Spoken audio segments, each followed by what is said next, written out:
Hello guys, welcome to college tutor. तो जैसे कि हम लोगों ने लास्ट पोल में बताया था, हम लोगों ने डिसाइड किया था आज से हम लोग स्टार्ट करेंगे little bit about shares. Shares के लिए आज हमको शेयर्स के बारे में बताने के लिए हम लोगों के साथ है कनन। आई नो आप में से काफी लोग ऑलरेडी कनन के साथ फेमिलियर है, क्योंकि इससे पहले कनन हमारे साथ सीए कोर्स के बारे में भी बात कर चुका है एंड वीडियो कर चुके हैं। आज की वीडियो में हम लोग ज्यादा डिटेल्स में नहीं जाएंगे, कुछ केस स्टडीज लेंगे, कुछ इंटरेस्टिंग चीजें देखेंगे। शेयर्स इतने ज्यादा एक्साइटिंग क्यों है, शेयर्स की क्या इंपॉर्टेंस है।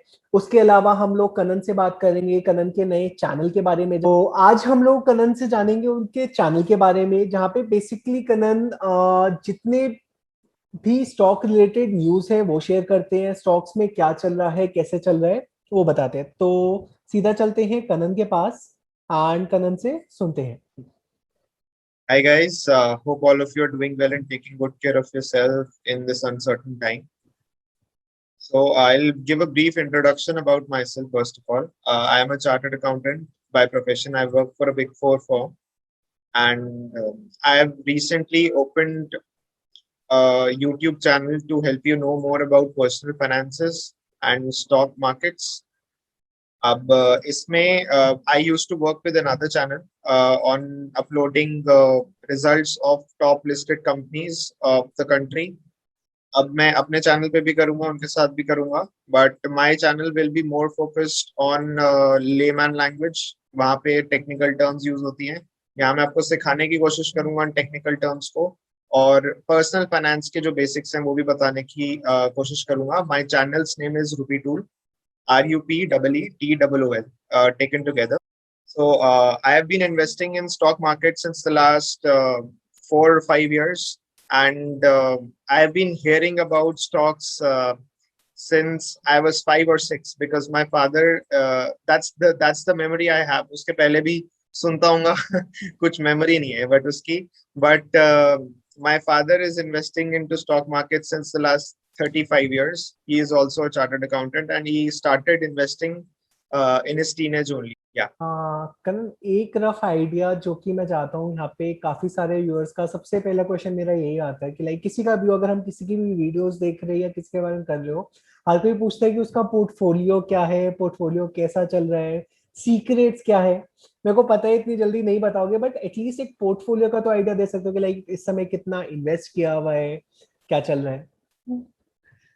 ऐसे फिगर कोट करना तो मतलब it's not professional, so it's somewhere in the 7 digits, but let it be. बाकी पोर्टफोलियो कैसे, मतलब I have diversified my portfolio because मैं काफी रिसर्च करता हूँ, सो आई हैव दैट बैंडविड्थ कि मैं अपने आप से रिसर्च कर पाऊँ कंपनीज के बारे में, उनके क्वार्टरली रिजल्ट्स पढ़ के एनालाइज कर पाऊँ, उनकी रिपोर्ट्स पढ़ पाऊँ एनालिस्ट की। इसलिए मैंने अराउंड 10 कंपनीज में इन्वेस्ट कर रखा है जो अलग अलग इंडस्ट्रीज में हैं।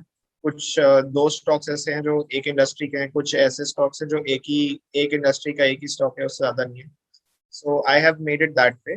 But just in case you want to invest as a passive investor, the best thing is to either learn yourself, जो मैं अपने चैनल पे कराने की कोशिश करूंगा, और go to a mutual fund distributor. They can help you choose the right mutual funds जो already diversified होते हैं, which are managed by professional people, and they can help you choose and pick the right mutual fund as per your convenience and as per your risk appetite also and your dreams. मैं एक चीज यहाँ पे note करना चाहूंगा, like जितने भी students ये वीडियोस देख रहे होंगे, सबके दिमाग में एक ही चीज आती है कि सर शेयर्स वगैरह में हम क्यों जाए, शेयर्स का क्या है। एंड एक चीज और आती है शेयर्स के अलावा कि लाइक अब तक जितना भी हम लोगों ने पढ़ा है, हम लोग मैनेजमेंट करते आ रहे हैं, कॉमर्स बैकग्राउंड से आ रहे हैं, इसकी क्या हम इसको कहाँ अप्लाई करते हैं, फ्यूचर में क्या यूज होते हैं। हम लोग हमेशा सोशल मीडिया पे मीम्स वगैरह देखते हैं, भाई अलजेब्रा तो पढ़ के आ गए, बट वो XYZ का हम लोगों ने यूज ही क्या किया अपनी लाइफ में। तो जो चीजें हम लोगों ने अपनी बीबी में पढ़ी या बीकॉम में पढ़ी, चाहे वो हमारा फाइनेंशियल मैनेजमेंट था, मार्केटिंग था, टॉप मैनेजमेंट की इंपॉर्टेंस थी, अगर उस चीज को आप लोग देखोगे, वो चीज आप शेयर्स में बहुत अच्छे से अप्लाई कर सकते हो। काफी बार हम लोग देखते हैं कि अगर जब भी कोई शेयर वगैरह ड्रास्टिकली गिरता है, जनरली उसमें क्या होता है, कुछ ना कुछ कंपनी में मचा होता है। क्या मचा होता है भाई, टॉप मैनेजमेंट रिजाइन करके चली गई, या कंपनी में एकदम से इतना ज्यादा लॉस बियर था, छुपा के चल रही थी, एकदम से करप्शन वगैरह कुछ बाहर आ गया। तो ये सारी चीजें कैसे हमने जो अब तक पढ़ी, कैसे हम लोग अब अप्लाई करेंगे शेयर मार्केट में। शेयर मार्केट का मैं इसलिए बोल रहा हूँ क्योंकि शेयर मार्केट सबसे अच्छा और आसान एग्जाम्पल है जहां पे आप लोग प्रैक्टिकली देख पाओगे कि भाई जो हमने पढ़ा उसको कैसे अप्लाई किया जा रहा है। जितने भी हमारे टॉप कंपनीज होती है, जब भी उनमें कोई भी प्रॉब्लम आती है रिलेटेड, जनरली अगर कोई भी केस कोर्ट वगैरह में जाएगा या गवर्नमेंट वगैरह के पास जाएगा, वो हमेशा टॉप मैनेजमेंट को रिप्लेस करता है। कभी भी ये चीज नोट करके देखना। एंड जैसे ही टॉप मैनेजमेंट रिप्लेस होती है, हम उसकी वर्किंग में भी फर्क देखते हैं, साथ ही साथ कंपनी का बाउंस बैक भी देखते हैं। इवन अगर आपको कॉर्पोरेट्स का आइडिया ना भी हो, तो मैं एक प्रैक्टिकल एग्जांपल लेता हूँ, बीसीसीआई का ले सकते हो, लोधा कमेटी का। लोधा कमेटी ने इंटरफेयर किया, सौरव गांगुली को लेके आए, क्रिकेटर्स को लेके आए, क्रिकेट वापस रिवाइव हो गया और भी ज्यादा बेटर हो गया। एंड वही चीज हम अब बाकी स्पोर्ट्स में भी एक्सपेक्ट करते हैं। हरियाणा के अंदर हमारे पास अब एक sports player, chief sports minister बन के आया है, संदीप सिंह। तो अगेन ये चीजें हैं, अब हम इसकी प्रैक्टिकलिटी देखने की कोशिश कर रहे हैं। तो आज के में अब हम एक दो चीजें कनन से डिस्कस करेंगे, जो कि हम लोगों ने शेयर्स के बारे में इनके समय ना भी पता हो, बट फिर भी सोशल मीडिया पे हमने पक्का देखी ही होंगी। चाहे वो हमारे फ्रेंड्स की वजह से हो, हमारी फीड की वजह से हो, या और भी कोई चीज हो। तो सबसे पहले आई एम श्योर आप लोगों ने ये सीरीज जरूर देखी होगी, that is scam 1992, one of the biggest scams. उसका थोड़ा ओवरव्यू लेंगे कि क्या स्कैम था, क्या हुआ था, हमें क्या सीखने को मिला एज ए इन्वेस्टर। तो कनन, उसमें क्या view? So basically, telling about scam 92, ये एक 92 का स्कैम था, led by Harshad Mehta mainly. तो उसके ऊपर सीरीज है। एंड ट्रस्ट मी, आपको इसको देखने के बाद काफी सिंपैथी होगी हर्षद मेहता के साथ। बट ऐसा होना नहीं चाहिए, बिकॉज काफी सारे लोग, मतलब काफी घपले करके पैसा लगाया गया था। एकदम फालतू की वैल्यूएशंस दी गई थी ऐसे स्टॉक्स को जो आज तक भी उस लेवल पे नहीं है। फॉर एग्जांपल एसीसी 17-18 रुपए का स्टॉक हुआ करता था, शायद सिंगल डिजिट में भी था, I don't remember clearly. Harshad Mehta ने पैसा पंप कर करके, दूसरों का पैसा पंप कर करके इस स्टॉक को 9,000 रुपए का कुछ महीनों के अंदर बना दिया था। एंड आज की डेट में भी वो 1,800 रुपए के आसपास का शेयर है एसीसी। एसीसी उस लेवल से आज तक कभी रिकवर ही नहीं किया है। सो दिस इज वन थिंग।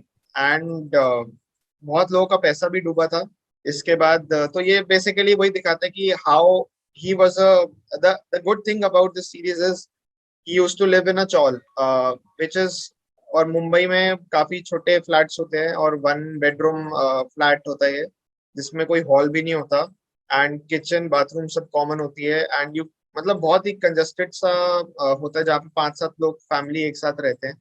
वहां से उठ के इस बंदे ने अपनी 10,000 के आसपास की करोड़ की नेटवर्थ बनाई थी उस टाइम पे 92 में। So this is the inspiring thing that we can achieve our dreams, but let us do it with ethical means is my take on this. And scam 92 में बेसिकली, अब देखिए, मैं ज्यादा कोई सस्पेंस रिवील नहीं करूंगा, बट ये एक स्कैम था। एक केतन पारेख का भी स्कैम था 2002 का। उसके ऊपर शायद अभी मूवी नहीं बनी है, उसके ऊपर कोई सीरीज नहीं बनी है, that is also equally interesting. वो स्टोरी भी। एंड इट इज मोर और less about that. So whenever you are buying a stock, you should know that the valuations are right. किसी भी वैल्यूएशन पे भले ही आपको लगता है कि ये बढ़ेगा, so don't buy it. I will give you my personal example. Burger King का ग्रे मार्केट प्रीमियम इतना सॉलिड चल रहा था that I wanted to invest in that IPO personally. और आईपीओ के बाद जब वो 90-95% बढ़ गया था पहले दिन पे भी, I wanted to still buy it, because I knew कि इसके 2-3 दिन में भी बहुत अच्छे गेन्स देखने को मिल सकते हैं। बट उसकी जो वैल्यूएशन थी, वो जो उसकी बन गई थी मार्केट में, that was not right for its business, because it's a loss making company, it has many obligations to fulfil. उसके आईपीओ डॉक्यूमेंट पढ़ा था मैंने, काफी एक्सपर्ट्स के व्यूज भी देखे थे उस पे। सो भले ही मुझे पता था कि ये स्टॉक बढ़ने वाला है, 1-2 दिन में अच्छे गेन्स आ सकते हैं, मैं आईपीओ में लगाता अगर अलॉटमेंट मिलती तो भी, but I chose not to. So these are my 2 cents on valuation and picking the right stocks. Of course अगर आपको वैल्यूएशन पे कोई डाउट हो, then you can connect with me and I might be able to help you. But don't just invest for the sake of it, like जैसे crypto currency में कर रहे हैं, किसी को कुछ नहीं पता क्या है। और मैं ये नहीं कह रहा वैल्यू ओवर वैल्यूड है या अंडर वैल्यूड है वो भी, या बढ़ेगा या घटेगा आगे, but just don't do it for the sake of it, क्योंकि सब कर रहे हैं। Because I know people personally जिन्होंने अपनी रिटायरमेंट सेविंग्स इसमें लगा दी थी, in my relation also, and they had to do their jobs after this scam was leaked, क्योंकि वो सारा पैसा डूब चुका था। करण, तो एक चीज बोल सकते हैं, लाइक आफ्टर स्कैम 1992 जो हम लोगों का मार्केट है वो जनरली कुछ इंडिविजुअल्स कंट्रोल करते हैं, राइट? ये बोला जा सकता है कि लाइक कुछ इंडिविजुअल्स है जो मार्केट को बहुत ज्यादा डोमिनेट करते हैं, लाइक उन्होंने बोला तो मार्केट अप हो गया, उन्होंने बोला तो मार्केट डाउन हो गया। क्या ऐसा बोला जा सकता है? आप इलॉन मस्क की बात कर रहे हो क्या? नहीं, इलॉन मस्क पे बाद में चलेंगे, अभी मैं नहीं इसकी ये बात कर रहा हूँ कि लाइक अभी जस्ट एक इंडियन मार्केट में स्टिक करते हैं कि ऐसा कुछ बोला जा सकता है, या ऐसा कुछ कभी हुआ हो सी कि आई जब विल टेल उनकी यू बात व्हाट। एकदम रिवर्स हुई हो, ऐसा कुछ? वेल इंडियन मार्केट में तो ऐसा नहीं है, आई बिलीव सेबी काफी स्ट्रिंजेंट है अपने नॉर्म्स को लेकर। So you can stay assured, ऐसा नहीं है। If the company is doing good, then the stock will do good. If the company is not doing good, एक extent के बाद उसको कोई नहीं बचा सकता। So I won't say that for Indian markets. Hinting to Elon Musk कैसे crypto को एकदम अच्छे से वो हो रहा है। नहीं, not even crypto, but let's talk about the GameStop frenzy. तो हम्म। अगर GameStop frenzy की बात करें तो उसमें भी इनका बहुत बड़ा हाथ था। इन्होंने भी तो ट्वीट किया था उस टाइम, बहुत बड़ा नहीं था बट इनका भी हाथ था बहुत। जो मेजर था वो तो रेडिटर्स का था, but they are not an individual, they are not one particular individual, there is no one particular individual that run this campaign. एक पर्टिकुलर बंदे की बात करो तो वो एलॉन मस्क आजकल काफी कर रहे हैं, because he has quite many followers. जिन लोगों को गेम शॉप का नहीं पता, गेम शॉप का एक रफ आइडिया देता हूँ। गेम शॉप का, गेम शॉप में एक्चुअली क्या हुआ था, काफी सारी बड़ी बड़ी फर्म्स होती है जो कि हेज फंड यूज करती है, जिससे कि वो काफी सारे शेयर्स के प्राइस को काफी हद तक डोमिनेट कर पाती है। तो इसमें बेसिकली क्या होता, गेम स्टॉप का जो शेयर था ना, वो डाउनफॉल की साइड था, एंड एक फर्म थी जिसने उसको सेल आउट किया हुआ था। लाइक टेक्निकल टर्म्स कनन ज्यादा अच्छे से करवा पाएगा, या जस्ट कनन को मैं बोल देता हूँ, वो ज्यादा अच्छे से एक्सप्लेन कर पाएगा एक बार गेम सो स्टॉप का केस। बेसिकली ये जो कंपनी है, यूएस की कंपनी है, यूएस स्टॉक एक्सचेंज पे लिस्टेड है, न्यूयॉर्क स्टॉक एक्सचेंज पे। इसके फाइनेंशियल्स आप देखेंगे बिल्कुल ल्यूक्रेटिव नहीं है, एकदम मतलब मरी हुई कंपनी, थकी हुई कंपनी लगेगी आपको। बट इसमें क्या हुआ, एक हेज फंड है, उसने इसमें डाउनसाइड बेटिंग करी हुई थी। डाउनसाइड बेटिंग के लिए बेसिकली ये होती है कि आप इस बात की बेटिंग कर रहे हैं कि स्टॉक नीचे जाएगा, so if the stock goes down you earn money, that is called short selling. So इसमें शॉर्ट पोजीशंस ले रखी थी एक हेज फंड ने। वो इसलिए लेते हैं क्योंकि उनके पास बहुत सारा पैसा होता है इंडिविजुअल्स का। जैसे कोई अमीर बंदा है, वो उनके पास $2.5 लाख से उनका टिकट साइज शुरू होता है। तो वो क्या करते हैं, वो उस $2.5 लाख से ना सिर्फ शेयर्स खरीदते हैं, मार्केट में बॉन्ड्स खरीदते हैं, वो ऐसे भी स्टॉक्स लेते हैं जिनको उनकी एक्सपेक्टेशन है कि गिरेंगे, और वो वहां पे शॉर्ट पोजीशंस हैवी क्वांटिटी में लेके उनको और गिरा, इसलिए ये करते हैं ताकि कोई चीज अगर ऊपर बढ़ अगर कोई स्टॉक इनका ऊपर नहीं बढ़ता तो कहीं से इनको प्रॉफिट हो जाए, या अगर ऊपर बढ़ने की जगह जिस स्टॉक को इन्होंने खरीदा हुआ है वो अगर गिर जाए तो ऐसी शॉर्ट पोजीशंस लेके वो कमा सकें। वो एक वीक स्टॉक को और वीक करते हैं। तो ये बात जो है ये कुछ रिटेल इन्वेस्टर्स को पसंद नहीं आई, जिनको जो एक wall street investors, wall street club करके कोई ग्रुप है रेडिटर्स का, वहां पे उन्होंने ये कैंपेन चलाया ऑनलाइन कि इस स्टॉक को हम मैसिव बाइंग करेंगे, और हेज फंड जो ये सारी चीजें करते हैं, will teach them a lesson. While ये 100 के आसपास कुछ बंदे होंगे, इन्होंने अच्छा खासा सोशल मीडिया कैंपेन चलाया, खुद के भी पैसे लगाए, और ये स्टॉक यहाँ पे स्क्रीन पे 149 148 का दिख रहा है, ये $350 के आसपास भी गया। और इतनी सारी शॉर्ट पोजीशंस उस हेज फंड ने ले ली थी, और किसी और हेज फंड को भी बोला था लेने को, कि जितने स्टॉक नहीं है मार्केट में उससे ज्यादा इन्होंने शॉर्ट पोजीशंस ले ली थी, और ultimately they went bankrupt, the hedge fund got destroyed, they had to pack up their bags. ये हुआ, लेकिन उसके बाद भी जिन लोगों ने इसमें बेवकूफी करके पैसे लगाए, $350 पे इसको खरीदा, या $150 पे भी खरीदा, आज ये फिर $15-20 के आसपास ट्रेड कर रहा है। अगर आपने 350 खरीदा, दैट इज रफली 25,000, और $20 $18 हो गया लगभग ₹1,500। सो 25,000 से ₹1,500 की स्कीम बहुत अच्छी थी 2-3 दिन की, और वैसे वर्षा भी। सो ऐसे स्टॉक्स में नहीं लगाना चाहिए फर्स्ट ऑफ ऑल। बट इसमें since we were talking about Elon Musk, उन्होंने क्या किया था, जब ये स्टॉक ऑलरेडी थोड़ा बढ़ चुका था, उन्होंने एक ट्वीट किया था, गेम स्टॉक उन्होंने लिखा, और ये स्टॉक फिर और डबल हुआ था उस टाइम से 80-90% एटलीस्ट बढ़ा ही था उस दिन भी। एलन मस्क ने भाई हर जगह मचाई है। अब क्रिप्टो में चल रहे हैं सर। क्रिप्टो में भी बड़ा सही सीन है। एक बार ट्वीट करो, हम टेस्ला में एक्सेप्ट कर रहे हैं पेमेंट, प्राइस मार्केट में स्काई रॉकेट हो जाएगा, फिर कर दो कि एनवायरमेंटल इश्यूज है एंड देन टूट जाएगा। बट कोई नहीं, ये चीजें तो चलती रहती है। तो गाइस ये थोड़ा बहुत था। अब सबसे पहले हम लोग कनन का चैनल देख लेते हैं। आप लोगों को सबसे पहले करना है, सबसे पहले जाके वहां पे सब्सक्राइब करना है। क्यों? क्योंकि हम लोगों का चैनल मेनली एजुकेशन बेस्ड है। फ्यूचर में हम लोग मे बी शेयर्स को ऐड करें, but as of now Kanan के चैनल से हम लोग ज्यादा करेंगे, क्योंकि वहां पे हमें सारी अपडेट्स मिलेंगी, सारी अच्छी अच्छी चीजें सीखने को मिलेंगी। यहाँ पे हम लोग 3-4 लाइव सेशन जरूर करेंगे कॉलेज ट्विटर के चैनल पे भी। बट अगर आप लोग रियली इंथुसियास्ट है, रियली फॉन्ड है शेयर मार्केट वगैरह के, तो मैं स्ट्रांगली सजेस्ट करूंगा do check that out and उसको फॉलो करें। उसके अलावा एक चीज और, अगर आप लोगों ने अब तक ना किया हो तो डिस्कॉर्ड पे डू ज्वाइन कॉलेज ट्यूटर। आने वाले जितने भी सेशंस होंगे, ज्यादातर डिस्कशंस वगैरह डिस्कॉर्ड पे करना बहुत आसान है, तो हम लोग डिस्कॉर्ड पे ज्यादा शिफ्ट करेंगे as compare to WhatsApp and Telegram. उसके अलावा आप लोगों के कुछ भी सजेशंस हो, डू कमेंट। आप लोग कुछ भी चाहते हो, इवन अगर आप लोगों को कनन से भी कनेक्ट करना हो, तो इनके सारे लिंक्स डिस्क्रिप्शन में अवेलेबल है। कनन इज अवेलेबल, एंड जो भी है बाकी डिटेल्स आप कनन से ले सकते हो। एंड इस सेशन का फीडबैक अच्छे से शेयर करें, जो जो चीजें वो बताओ, एंड फ्यूचर में हम लोग और सेशंस प्रिपेयर करते हैं जैसे भी है। तो thanks Kanan for joining us and हम लोग के साथ थैंक यू शेयर शुभम। करने के लिए। एंड कोई मैसेज अगर आपको देना हो बडिंग इन्वेस्टर्स वगैरह के लिए, तो यू कैन गिव।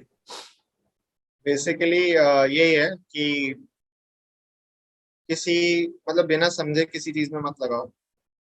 मेरा चैनल जो है मैं उस पर ही बना रहा हूँ बेसिकली, कि आपको समझा सकूं लेमैन टर्म्स में। So you can definitely follow that, and बिना समझे अगर नहीं भी है, but even if we are not connected, बिना समझे किसी चीज में मत लगाओ। भले ही इन्वेस्टमेंट एडवाइजर या म्यूचुअल फंड एडवाइजर जो भी आपको हायर करना है, प्लीज करो। 1-2% से कोई फर्क नहीं पड़ता। इफ यू आर अर्निंग 18%, 15%, उनकी फीस इतनी कोई सिग्निफिकेंट होती नहीं। बट ट्रस्ट मी, समझ के करो जो चीज करो, and do have a financial advisor by your side. Starting में नहीं होता, but still you can start with mutual fund also. Mutual fund कैसे सिलेक्ट करने हैं वो भी मैं अपने चैनल पे कुछ टाइम बाद कवर करूंगा definitely, after covering basics of personal finance. अभी मैंने 30 सेकेंड्स की 2 वीडियोस डाली है, आप प्लीज उनको देखिएगा। और they are not just limited to stock markets, they are beyond stock markets, and covering your personal finance needs also, कि आपके पास कितने इमरजेंसी फंड्स होने चाहिए, कौन सी इंश्योरेंस होनी चाहिए, एक्सेट्रा। इसको इस तरीके से देख सकते हो कि लाइक जो हम लोग अपनी वीडियोस चैनल पे करते हैं, मैं कभी भी बुकिश लैंग्वेज नहीं बोलता। मेरा हमेशा ट्राई रहता है कि आप लोगों को कॉन्सेप्ट समझ आ जाए। मैं हिंदी यूज करता हूँ जो लैंग्वेज ज्यादा से अच्छे से कनेक्ट हो, सिर्फ एक लैंग्वेज में कभी भी स्टिक नहीं करता। जबकि बाकी जगह वैसा नहीं होता, क्योंकि हम लोगों का एम क्या है कि यहाँ पे आप लोगों को समझ आना चाहिए। वही चीज कनन वहाँ पे स्टॉक्स वगैरह के साथ करने की कोशिश कर रहा है, क्योंकि अगर यार एक बार कॉन्सेप्ट चीज समझ आ गई ना कि वो चीज हो रही है तो क्यों हो रही है, तब तुम उसमें ज्यादा अच्छा एक्शन ले पाओगे। गैम्बल करना बहुत आसान है, गैम्बल में लूज करना उससे भी ज्यादा आसान है। बट अगर अपने पैसे का वर्थ निकालना है, इन्वेस्टमेंट निकालनी है, अच्छा करना है, तो समझदारी से करो। भाई सिक्का उछाला, हेड टेल तो आएगा ही आएगा, फिक्स है। बट अगर मैं सिक्का उछालने से पहले बैटिंग लगाऊं कि सिक्का बीच में अटकेगा, वो क्या समझदारी है? उसमें तो मैं हारूंगा ही हारूंगा। तो वही चीज हम लोगों को लेके चलनी है और वैसे ही करना है। आई होप आज का सेशन आप लोगों के लिए प्रोडक्टिव रहा हो। आने वाले सेशंस में we are starting with more things, and उसके लिए just stay tune and Discord जरूर ज्वाइन करना यार। एंड कनन का डू सब्सक्राइब करना, we will definitely have more sessions. Thank you. Thank you, thank you.